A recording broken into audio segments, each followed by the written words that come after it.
This video I'll show how to release the anti-theft steering wheel lock after it's been engaged. The purpose of this feature is to prevent the vehicle from starting up via the key or push button for those that are not familiar with how it works.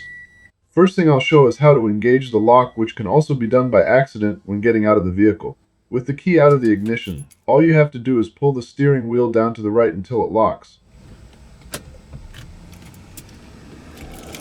Now to release it, I'm going to put the key into the ignition. Then pull down to the right on the steering wheel and turn the key.